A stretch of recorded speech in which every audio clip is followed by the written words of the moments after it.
recently led a group to Sudan to discuss the situation in Darfur. Are you satisfied with what you heard from Khartoum? What needs to happen going forward? Yes, you are referring to this group called the Elders. Now it means you've got to respect us and not be too nasty, you see. But we've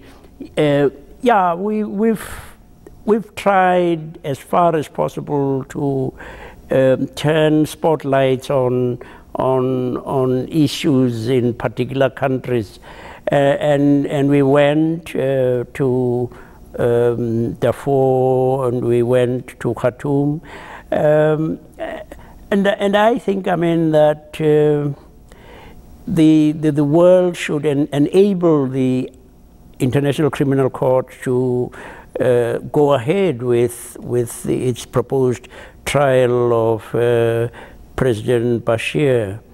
One is saddened that African countries, with a very few exceptions such as Botswana, have tried to protect their fellow leader of head of state.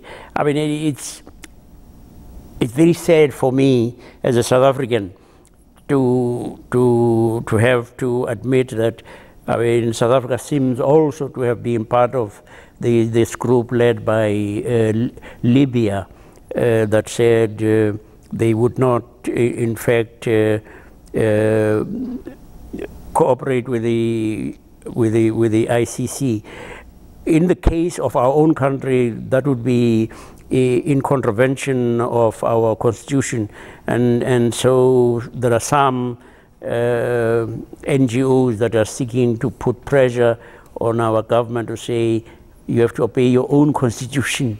I mean, you ratified the Rome Statute, and if that is the case, when the court through its prosecutor says we want to issue, then they've got to issue, and we've got to support the court in order to carry out its functions. In your own country, you've been a champion for people with HIV and AIDS. How has that battle shifted in recent years, and is the fight winnable? Yes, it is winnable. I mean, I think we've got to, there's no question at all. I mean, that we have the solution in our hands. If it was the case that all people who are at risk did fairly straightforward things, I mean, much the best would be the oral contraceptive of the word no.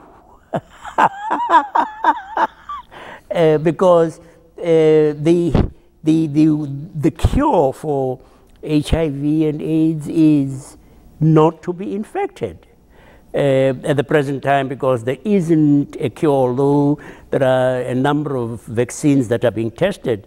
I think that can happen. It can also be the case that where you are saying to people, if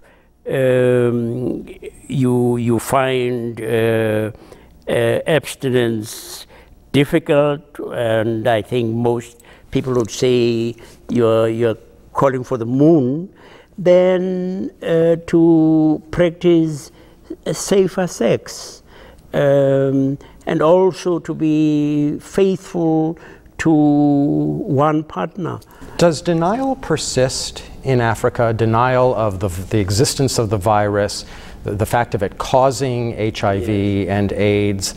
You have people with AIDS being stigmatized, and sometimes you have had people saying, well, you had it in this country, and you probably still have it, where people say it is God's punishment for being gay or lesbian, and that there have been religious leaders who have said something of that kind, which is a disgrace. I mean, can you imagine? You say, here's a child, a baby, who gets HIV through transmission from her mother, and you say, you see, when you have AIDS, it is because God is punishing you. And you say, now God, can you tell me what has that baby done so that you punish that baby? I mean, it's a lousy theology. I mean, it speaks about a God that I wouldn't worship. I mean, he's a disgrace, and he must be a man.